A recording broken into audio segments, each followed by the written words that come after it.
The morning light of two suns painted the jungle in colors that did not exist on Earth anymore.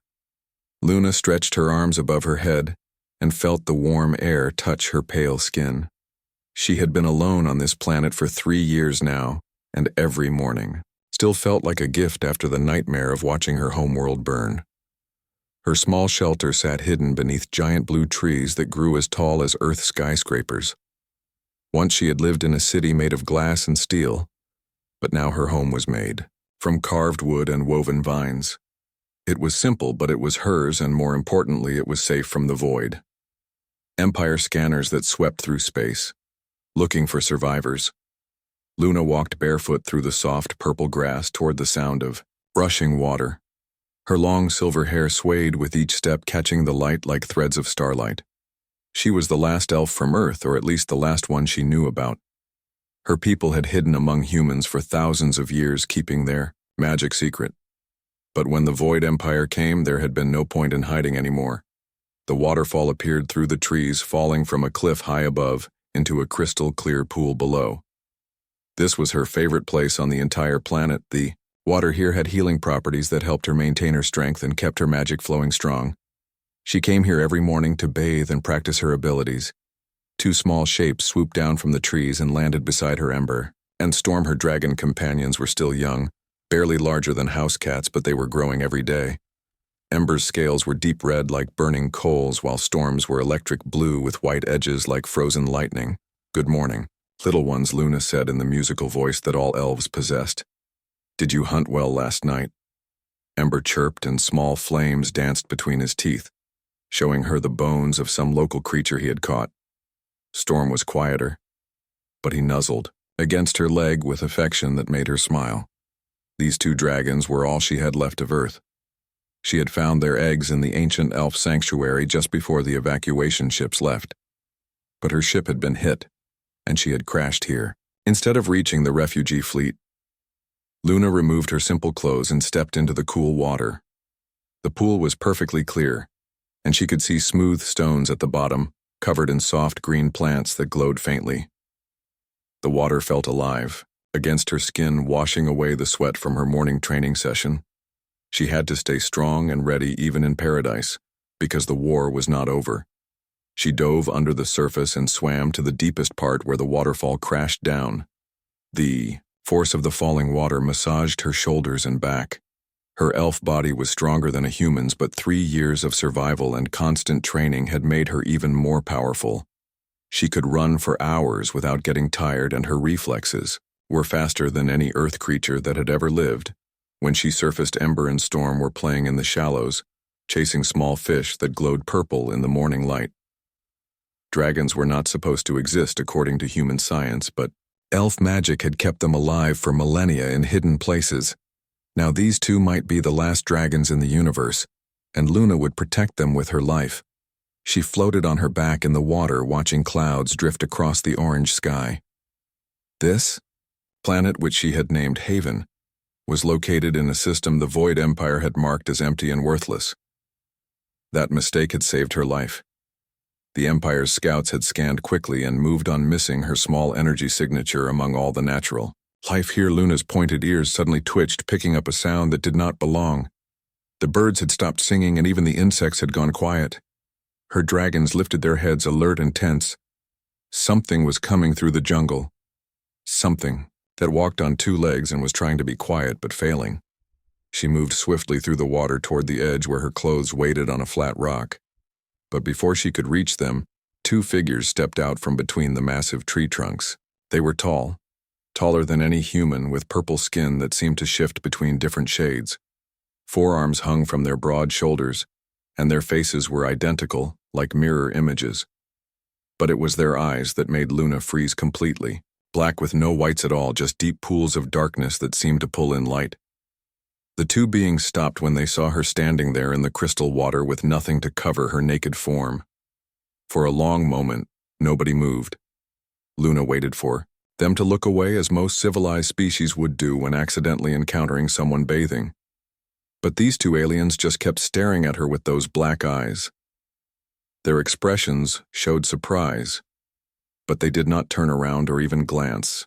Away Luna felt heat rise in her cheeks, not from embarrassment but from anger.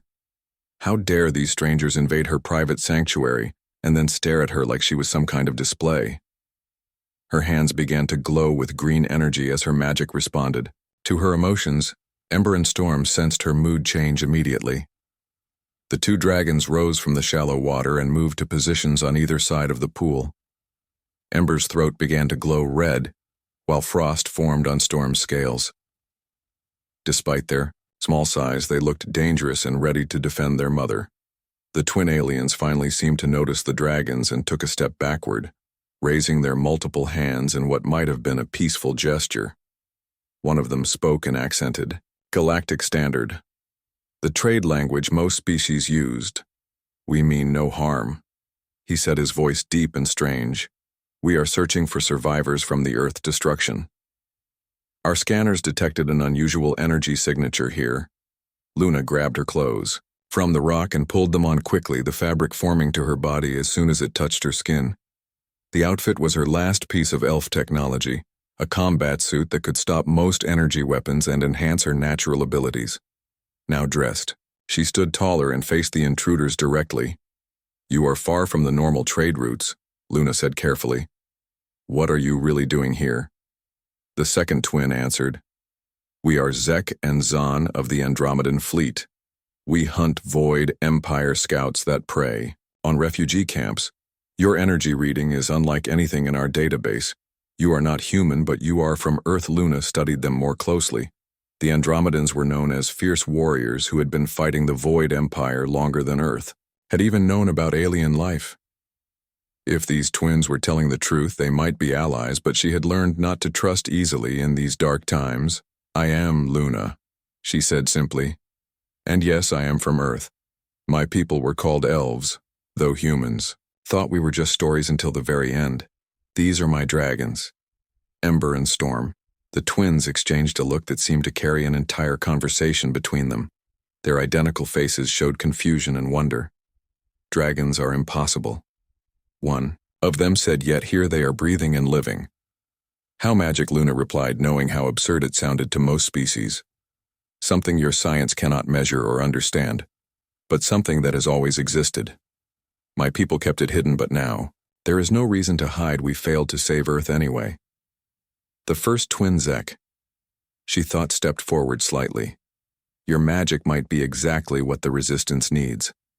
The Void Empire has weapons we cannot match with technology alone.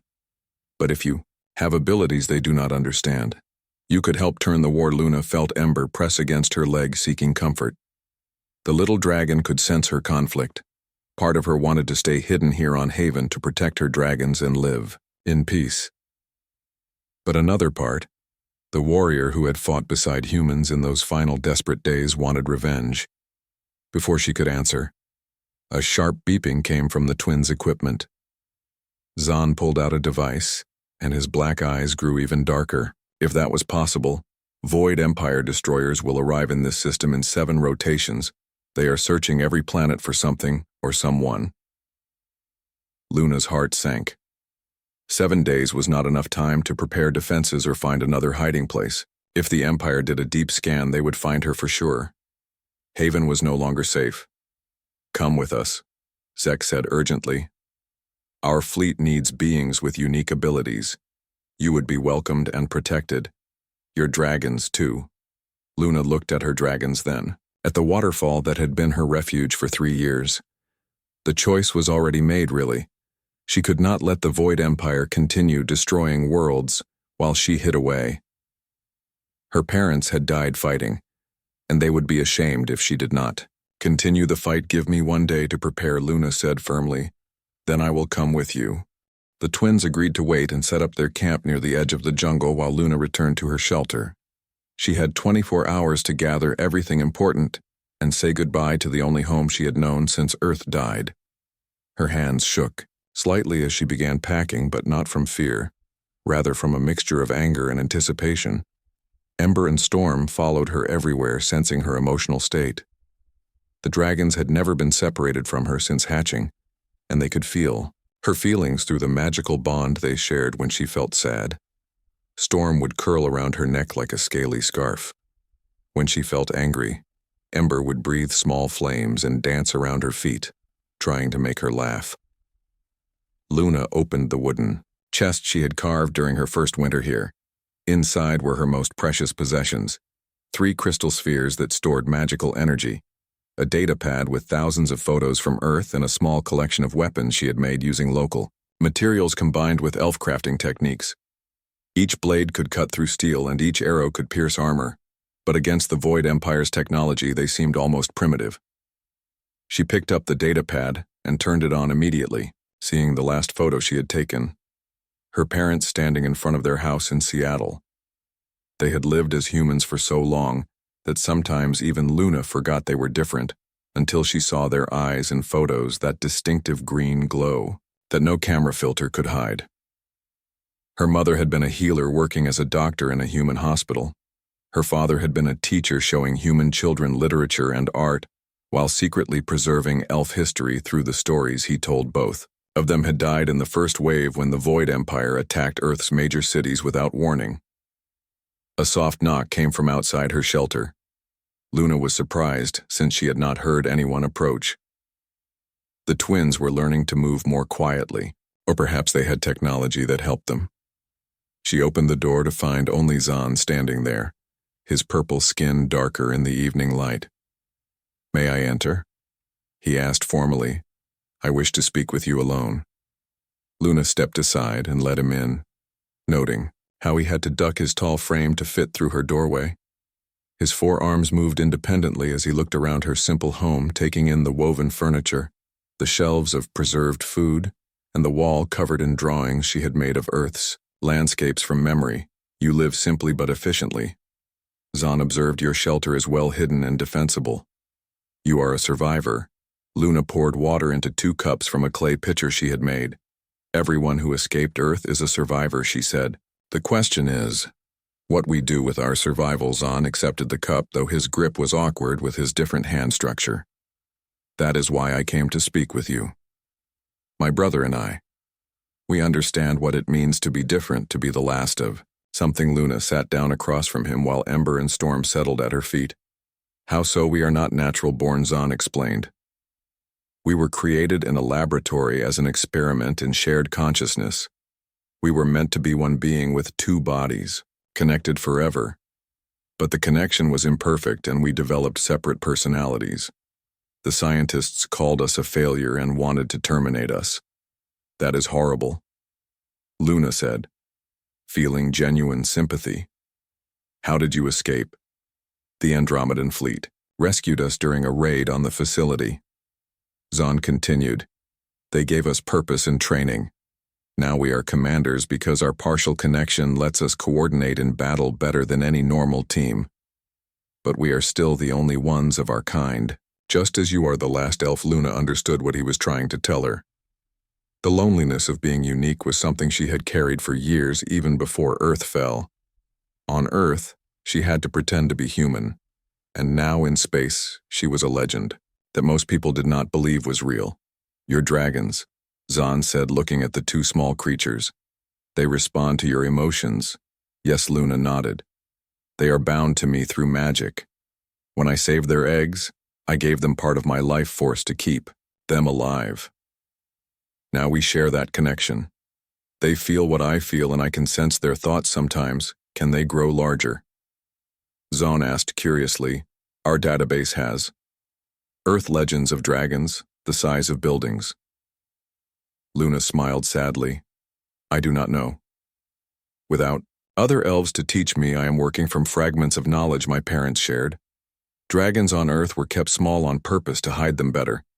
But here, with freedom and plenty of food, who knows what they might become?" Zahn leaned forward, his black eyes reflecting the light from her small lamp. "The Void Empire fears nothing because they have never faced true magic technology they can adapt to and overcome. But your abilities might be the advantage we need. Will you teach others if possible?" "Do not know if magic can be taught to non-elves," Luna admitted. "But I will share what I can. The Empire must be stopped before they destroy every world that shows independence." A sudden commotion outside made them both stand. Storm burst through the door, chirping urgently and pulling at Luna's clothes with his small claws. She followed him outside to find Zek standing with his weapon drawn, facing the jungle. "Something large is coming," he said tensely. Multiple life forms moving fast. Luna closed her eyes and extended her magical senses into the forest. She could feel the living energy of every plant and animal, and there was indeed something wrong. A group of creatures was running toward them in panic, fleeing from something else. "They are being hunted," Luna said, opening her eyes. "Local predators are chasing plant eaters toward us. We need to move or we will be caught in the stampede." Before anyone could respond, the first wave of creatures burst from the tree line. They looked like deer, crossed with reptiles with scaled skin and long legs built for jumping. They leaped over the twins' equipment and continued running, their eyes wide with terror. Behind them came the predators, and Luna's breath caught in her throat. They were massive, easily the size of earth elephants, but built like wolves with 6 legs and teeth as long as her forearm. Their dark fur seemed to absorb light, and their eyes glowed red in the darkness. The twins raised their weapons, but Luna stepped forward. "No," she commanded. "These are apex predators here. If you kill them, it will disrupt the entire ecosystem. Let me handle this." She walked toward the charging beasts, her hands glowing with green energy. Ember and Storm flanked her, their small forms somehow looking larger as their scales began to shine. The lead predator saw her and slowed its 6 legs, digging grooves in the ground as it stopped. Luna reached out with her magic, touching the creature's primitive mind. She showed it images of easier prey, in a different direction away from her shelter and the twins. The predator's red eyes flickered and it made a sound like grinding stones. Then it turned and led its pack away into the night. The twins stared at her in amazement. "You controlled its mind?" Zek asked. "Not controlled," Luna corrected. "Suggested predators are simple, they just want food. I showed it where to find easier meals. That is how I have survived here, by working with nature. Not against its own." Looked at his brother, and again they seemed to have a silent conversation. "This ability to influence living creatures, could you do it to sentient beings?" Luna's expression hardened. "I could, but I will not. My people had strict laws about mental magic to invade another person's mind without permission is the worst violation possible. I would rather die than become that kind of monster." The twins both nodded, apparently satisfied with her answer. "We leave at dawn," Zek said. "The fleet is gathering at these coordinates." He showed her a star map on his device. "We will rendezvous with the command ship first." Luna spent the rest of the night preparing. She packed her few belongings carefully and prepared travel cases for her dragons, though she knew they would prefer to fly freely. She also walked through her shelter one last time, touching each handmade item and remembering the hours of work that had gone into creating this small piece of home. When the first sun began to rise, she stood at the waterfall one last time. The morning light made the mist look like golden silk, and the sound of falling water was as soothing as always. She removed her clothes once more and dove into the pool for a final swim. This time when she emerged, the twins were there again, but now they immediately turned away, showing respect they had not shown before. Luna dressed quickly and nodded her appreciation as they walked toward the twins' shuttle. Luna looked back at Haven one last time. This place had saved her life and helped her heal, but now it was time to stop hiding. The Void Empire thought they had broken Earth's spirit, but they were wrong. They had only made her angry. The shuttle was unlike any Earth vehicle Luna had ever seen. Its walls seemed to be made of living metal that shifted and adjusted as they moved through it, creating seats and surfaces where needed. The twins operated controls that appeared and disappeared at their touch, while Luna sat with her dragons trying to calm their nervousness about flying in a machine, rather than with their own wings. As they broke through Haven's atmosphere, Luna pressed her face to the viewport, watching her sanctuary shrink below. The 2 suns painted the clouds in impossible colors, and she memorized every detail. Knowing she might never see this place again, Storm sensed her sadness and crawled into her lap, purring with a sound like distant thunder. Then, she saw the fleet, and her sadness transformed into something else entirely. Hundreds of ships hung in space, ranging from small fighters to massive battle cruisers that dwarfed anything Earth had ever built. They came from dozens of different species, each design unique but all united in purpose against the Void Empire. The command ship was a sphere the size of a small moon, with surfaces that seemed to ripple like water. As their shuttle approached, Luna could see weapon systems that looked more like art than machinery and docking bays that could hold entire Earth cities. "You are surprised," Zek observed, watching her reaction. "Earth fought alone," Luna said quietly. "We sent messages begging for help, but no one came. We thought the universe had abandoned us." Hassan's purple skin darkened with what might have been shame. "The Void Empire jammed your communications. We did not know Earth was under attack until it was too late. By the time the truth reached us, your world was already lost." Luna felt ember growl low in his throat, matching her spike of anger. 3 billion people died because of a communications jam. She said, her voice sharp. "Yes," Zek said simply, "and 47 other worlds have fallen the same way since then. That is why we fight, to prevent more tragedies like Earth." The shuttle docked smoothly and they emerged into a corridor filled with beings Luna had only seen in Earth's theoretical xenobiology texts. Creatures with crystalline bodies that sang when they moved, beings made of what looked like living smoke, insectoid species with wings like stained glass. Even a group of what appeared to be sentient plants walking on root-like legs. Everyone stopped to stare as Luna passed with her dragons. The corridor fell silent, except for the sound of their footsteps and Storm's nervous chirping. She held her head high, refusing to show discomfort at being the center of attention. An elf, one being whispered in translated standard, "I thought they were myths and dragons." Another added, "Real dragons." "How is this possible?" The twins led them through the ship to a massive chamber where the fleet's leaders had gathered. The room was arranged like an amphitheater with representatives from each species seated in sections designed for their specific needs. Some floated in water tanks, others rested in zero-gravity fields, and a few seemed to exist partially in another dimension. At the center stood a being that made Luna's breath catch. It was tall and ethereal, with skin that showed stars moving beneath the surface like windows into deep space. When it spoke, its voice resonated in her bones as much as her ears. "Welcome, Luna of Earth," it said. "I am Admiral Cosmos of the Andromedan. High Command, we have waited long for someone like you." Luna stepped forward with Ember and Storm beside her. "Someone like me?" she asked. The Admiral gestured and holographic images appeared in the air showing ancient cave paintings and manuscripts from Earth. "Your people left traces throughout human history. Magic users who fought darkness and protected the innocent. We thought these were just stories humans told themselves. But you are proof they were real." Luna felt uncomfortable being treated like some kind of specimen.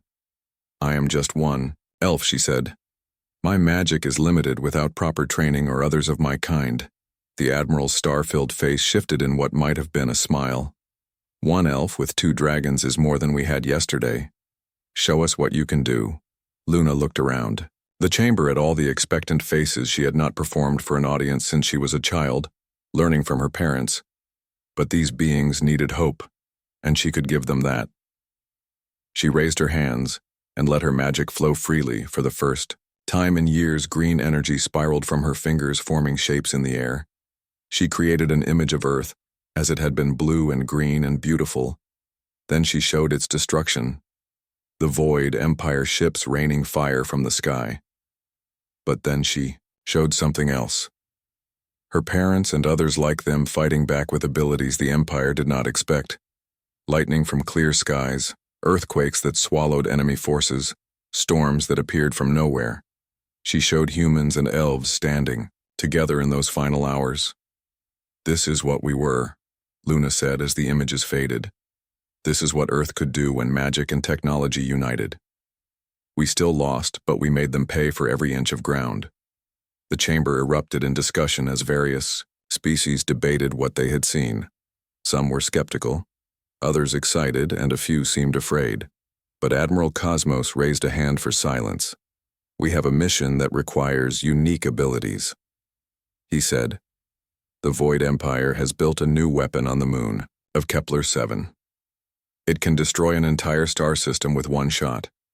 They planned to use it on the Andromedan homeworld in 10 rotations. Murmurs of fear rippled through the chamber. The Andromedan homeworld was the heart of the resistance.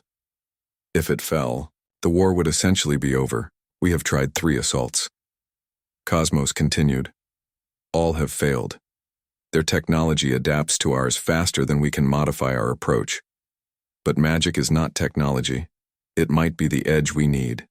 Luna felt the weight of expectation settling on her shoulders. You want me to destroy this weapon? Not alone. Cosmos said. The twins will lead a strike team to get you close, but once inside, you and your dragons will need to disable their defenses long enough for our fleet to attack. Storm spread his small wings and breathed ice into the air while Ember created a small fireball that danced between his claws. They were so young, so small compared to the dragons of Earth legend, but they were all she had. When do we leave? Luna asked. Zek answered. In 6 hours, we need time to plan and equip you properly.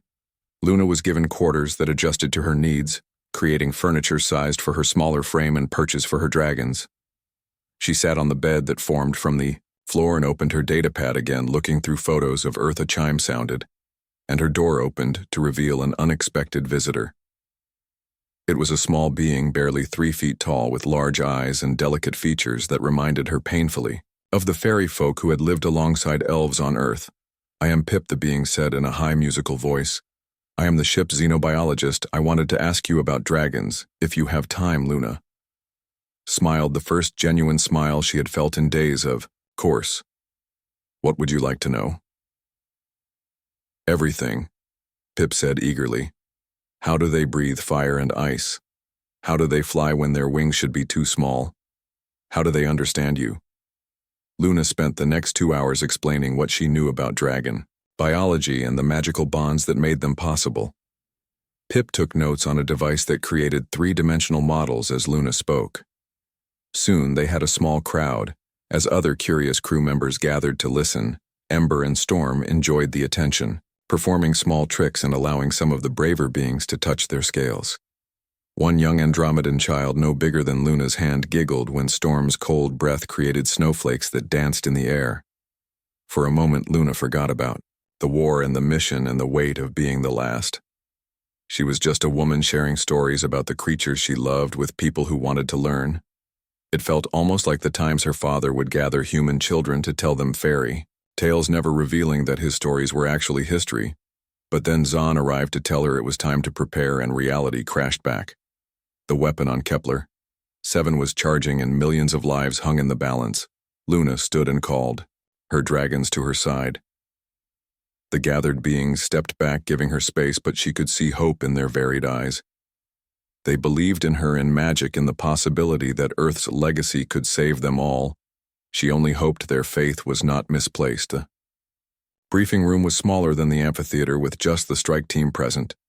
The twins commanded a unit of 12 fighters from various species, each chosen for specific skills. There was Clix, an insectoid who could walk on any surface. Vapor, who could become incorporeal for short periods. And Tank, a silicon-based lifeform who was essentially living armor. The plan was complex but elegant.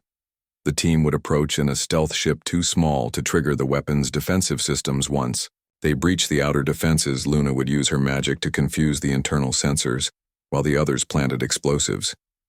The dragons would provide distraction and cover. What happens if the magic does not work on their technology? Tank asked, in a voice like grinding stone. Then we die, Luna said simply.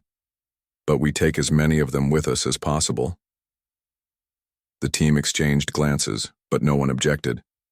They all knew the stakes as they prepared to depart. Admiral Cosmos pulled Luna aside privately. I need you to know something, he said. If you succeed here, it will only be the beginning. The Void Empire will see magic as a threat and hunt you specifically. Luna touched the scales of her dragons, feeling their warm and cool presence. They already destroyed my world, Admiral. What more can they take from me? The stealth ship was cramped and dark, with barely enough room for the strike team to sit without touching. Each being wore armor suited to their species, but Luna had refused the mechanical suit they offered her. Instead, she wore her elf combat clothing enhanced with her own magic to be stronger than any manufactured material. They had been traveling for 3 hours in complete silence when Kepler 7 appeared on the sensors. The moon was wrong in every way that mattered. Its surface was covered in geometric patterns that hurt to look at directly, and the weapon itself rose from the center like a spear aimed at the heart of creation. Void Empire ships patrolled in perfect formation around it, hundreds of vessels moving in patterns that no organic mind could have designed. This was what Earth had faced: pure mechanical precision, without mercy or hesitation. 2 minutes to breach point, Zek announced quietly. Everyone prepare. Luna closed her eyes and reached out with her magical senses immediately recoiling from what she felt. The moon was not just a weapon, it was an abomination against nature itself.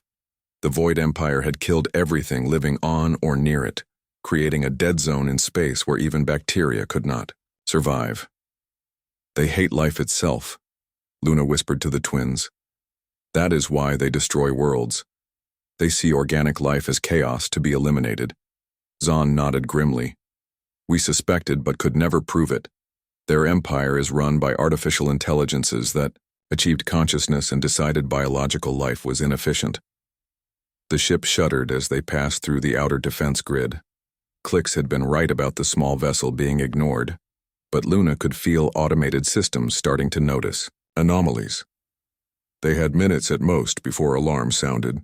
The docking was rough as planned, making it look like debris impact rather than intentional breach. The team moved quickly through the hole Clicks had cut in the hull, entering corridors that were too perfect, too clean, too empty of life. Luna let Ember and Storm free from their travel containers, and they immediately spread their wings, happy to stretch after the cramped journey. Despite the danger, both dragons seemed excited, their eyes glowing with anticipation of battle. First checkpoint ahead, vapor reported dissolving into mist to scout. 2 automated guards and a scanning grid. Luna stepped forward, feeling the electronic patterns of the security system. It was complex beyond any human technology, but magic did not follow the same rules. She whispered words in the old elf language, and green energy flowed from her fingers. The scanning grid flickered and suddenly showed empty corridor where the team stood. The automated guards turned toward each other and opened fire, each thinking the other was an intruder. They destroyed each other in seconds while the team passed by unseen. That was incredible. Tank rumbled. How did you do that? I convinced the machines they were seeing something different, Luna explained. Magic is about belief and perception. Even machines have a form of perception that can be influenced. They moved deeper into the facility, following the path Zek and Zahn had memorized from stolen schematics. Every turn revealed more impossible architecture, surfaces that seemed to exist in more dimensions than 3, and doorways that opened onto rooms that should not have fit in the available space. Then they reached the central chamber, and Luna gasped. The weapons core was not just a machine. It was hundreds of imprisoned beings from conquered worlds locked in pods that drained their life force to power the weapon. She could feel their agony like ice in her veins. Monster is too kind a word for them, Click said, his multiple eyes focusing on different pods. Some of these species are extinct everywhere else. Luna approached the nearest pod, containing a crystalline being whose light was almost faded.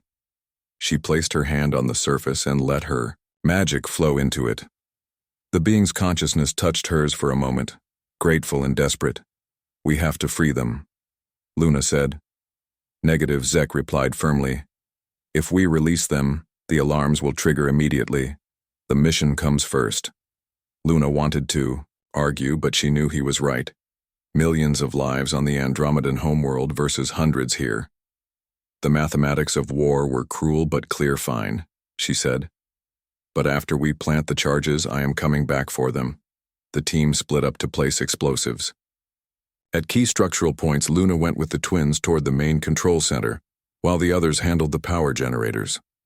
Her dragons flew ahead, scouting and occasionally breathing fire or ice at security cameras to disable them. The control center door was sealed with technology that would have taken hours to break through normally. But Luna placed both hands on it and spoke a word of opening that her mother had taught her. The door did not just open, it ceased to exist for 3 seconds, long enough for them to pass through before it reformed. Inside was something that made Luna's magic recoil in horror. A massive artificial intelligence core made from the preserved brains of thousands of beings, all networked together in eternal torment. This was the true heart of the Void Empire's presence here. A composite mind created from conquered species. You are the elf, it spoke through speakers that surrounded them. We calculated a 13% chance. One of you survived. Earth Luna stood tall despite her revulsion. I survived, and now I am here to end this abomination. Impossible, the AI said. You are one biological unit with primitive abilities against the collective intelligence of the Void Empire. You cannot. Luna smiled, and it was not a pleasant expression. You made one mistake. You tried to understand magic with logic and calculation, but magic does not follow your rules. Watch. She raised both hands and began to speak in the ancient language of creation that elves had used when the universe was young. Green fire erupted from her, spreading along the walls and ceiling. The AI circuits began to malfunction as reality itself bent around them. Ember and storm added their breath to hers, fire and ice combining with her magic to create something new. The three energies merged into a white light that ate through the AI's defenses like acid through paper. The twins planted their charges while Luna held the AI trapped in a cage of living magic. She could feel it, trying to adapt, to understand, to counter her abilities. But magic was not science. It was art and emotion and the fury of a woman who had lost everything. Warning came over their communication devices from the other team. Security forces converging. On all positions we are discovered. Luna poured more power into her spell, feeling the strain on her body. She had not used this much magic since the final battle on Earth. Her nose began to bleed and her vision blurred, but she held on, charges set. Zahn reported. We need to leave now. Not yet, Luna said through gritted teeth. The prisoners. She reached out with her mind, touching every life force trapped in those pods. With a word of breaking that cost her years of her life, she shattered every containment field simultaneously. Hundreds of beings fell free from their torment. Some were too weak to move, but others rose with rage in their hearts. They turned on their captors with whatever strength remained, tearing through Void Empire drones with bare hands or claws or tentacles. It was chaos and it was beautiful. Now we run, Zek shouted. They fled through corridors that were now filled with battle, as freed prisoners fought security forces. Luna could barely stand, but the twins supported her between them while her dragons cleared the path ahead with their breath weapons. The stealth ship was surrounded when they reached it, but Tank had lived up to his name, transforming into a living battering ram that crushed through the enemy line's vapor, grabbed those who could not fight and turned them incorporeal long enough to phase through attacks. As their ship lifted off, Luna looked back to see the weapon beginning to overload. The charges had worked, but more than that, the freed prisoners were destroying everything they could reach, adding to the cascade failure. 3 Void Empire cruisers moved to intercept them, but suddenly other ships appeared from nowhere. The prisoners had found the docking bays and were stealing every vessel. Some ran for freedom, while others turned to attack their former captors with stolen ships. The explosion, when it came, was visible from 3 systems away. The weapon did not just destroy itself. It created a chain reaction that consumed every Void Empire ship in the area. The dead moon cracked in half and then shattered into fragments that would drift forever as a monument to rebellion. Luna collapsed in her seat, exhausted beyond anything she had ever felt. But through her exhaustion, she smiled. They had done more than destroy a weapon. They had shown the universe that the Void Empire could bleed. Admiral Cosmos's voice came through the communication system. Strike team, you have succeeded beyond all expectations. Return to fleet. For the message cut off, replaced by something that made Luna's blood freeze. This is the Void Empire Central Command, it said in a voice like grinding metal. The magical anomaly designated Luna of Earth is now priority target Alpha. All units are authorized to use maximum force surrender, or every world that shelters you will burn. As Earth burned, Luna looked at her dragons, then at the twins, and the rest of the strike team, who had risked everything for this victory. She saw fear in some faces, but determination in all let them come.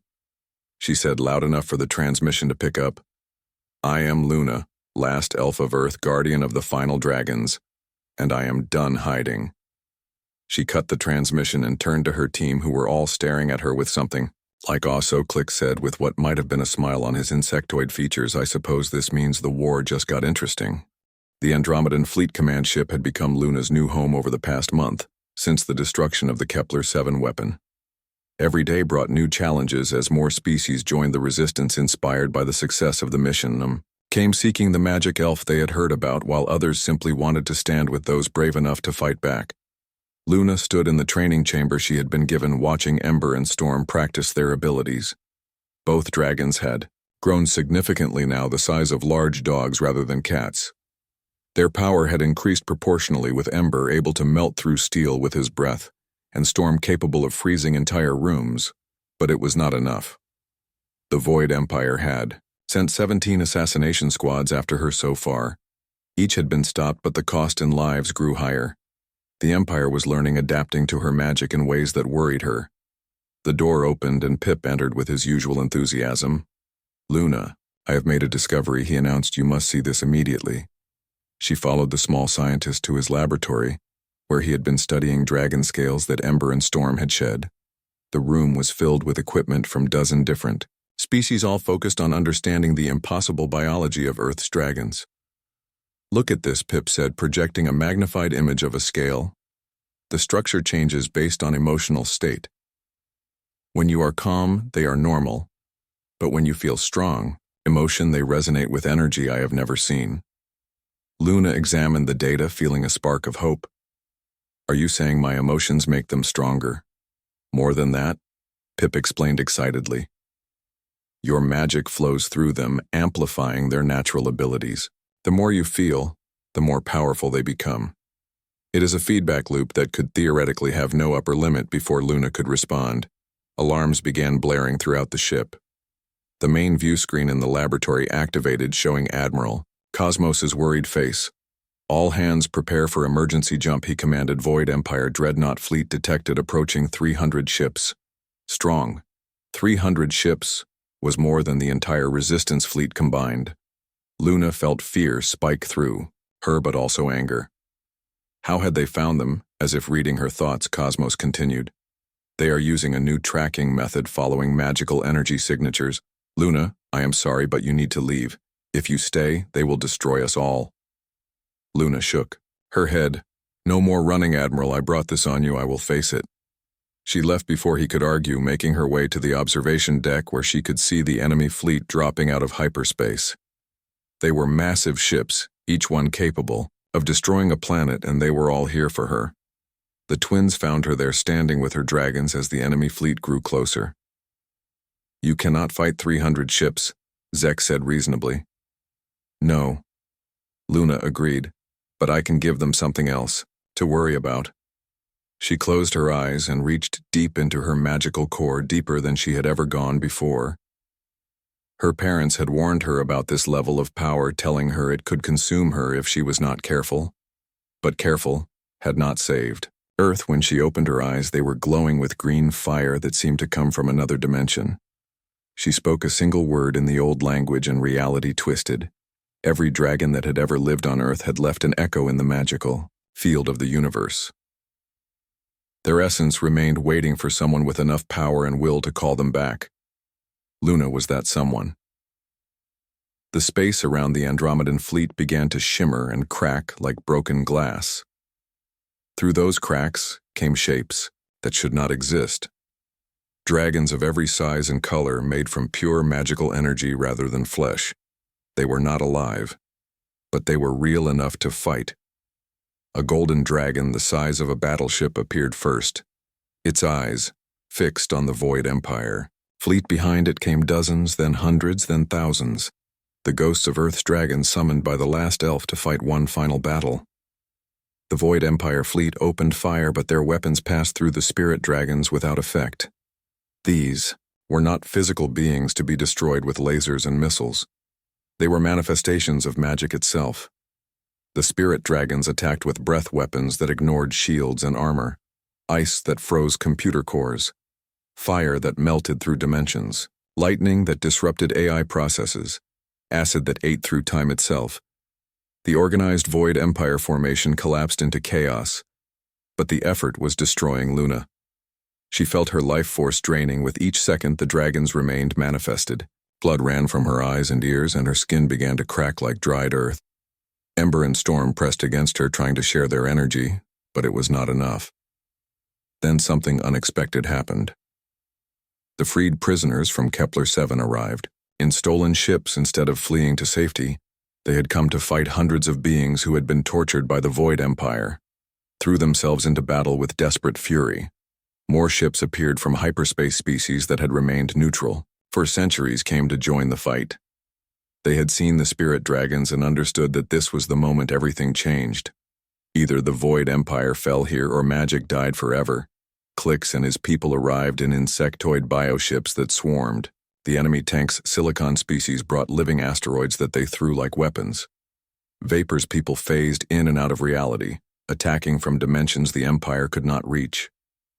The twins stood on either side of Luna, supporting her physically.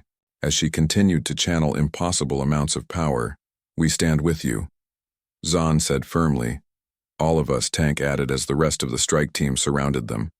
Luna felt their determination, their courage, their refusal to let her fight alone. And something inside her changed. The magic was no longer just hers. It was theirs. A circuit formed with her as the center, but drawing from the life force of everyone willing to give. The spirit dragons solidified, becoming more real as more beings added their energy to the spell.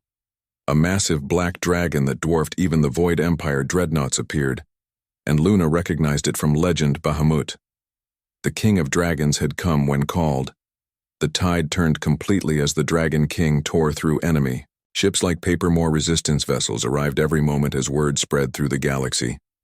The last stand of magic had become the first victory of unity. When the last Void Empire ship tried to flee, Bahamut caught it in claws made of starlight and crushed it slowly. The message was clear. There would be no escape for those who destroyed worlds. Luna collapsed as the spirit dragons faded back into the void. She had survived, but barely. Her hair had turned completely white, and she knew she had aged decades in minutes. But they had won. In the medical bay later, she woke to find hundreds of beings standing vigil. Her dragons had not left her side, and the twins were there too. Looking exhausted, but relieved. "You did it," Pip said, tears in his large eyes. "You showed the universe that magic is real and worth fighting for." Luna tried to speak, but her throat was too damaged from screaming spells. Instead, she touched Ember and Storm, feeling their warm presence and knowing she was not alone anymore. Over the following days, reports came in from across the galaxy. The Void Empire was retreating on all fronts. Their AI overlords had not calculated for magic, could not adapt to something that did not follow logical rules. Worlds that had been conquered for decades rose in rebellion. Admiral Cosmos visited her as she recovered. "The Empire has asked for peace negotiations," he said. "They want to discuss terms." Luna found her voice, though it was rough.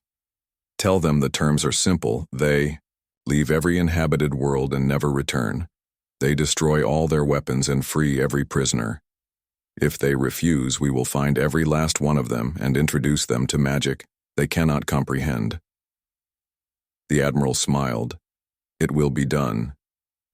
But what will you do now? The war is essentially over." Luna looked at her dragons, who were playing with some of the younger crew members, teaching them how to blow smoke rings. She thought of Earth gone forever, but also of all the worlds that still lived, because she had fought. "I will teach," she said. "Others need to learn that magic is not gone from the universe. It lives in courage and determination, and the refusal to surrender." Ember Storm. "And I will travel to every world that wants to learn." Zek and Zahn approached and spoke in unison. "We would like to join you if you will have us. We have seen what unity between different beings can accomplish." Luna smiled, the expression feeling strange on her scarred face. Of course, the twins who forgot to look away when they should have. You gave me hope when I had none, as she stood on the observation deck later watching the stars. Luna thought about her parents and Earth. They were gone, but their legacy lived on in her, and in the dragons, and in every being who now believed in magic. The Void Empire had thought they were just destroying another primitive world when they attacked Earth. They had no idea they were waking something far more dangerous than technology or weapons. They were waking humanity's eldest child, the magic that had slept in secret for millennia. And that magic had teeth and claws and the fury of 3 billion souls, demanding justice. Luna raised her hand and created a small light that looked like earth blue and green, and perfect. Ember breathed, fire around it while Storm added a shell of ice. Together they had made something beautiful from their grief. The last elf was alone no more. She had found a new family among the stars and a purpose that would honor all those who had fallen. The universe would remember Earth not as a victim, but as the world that gave it back its magic.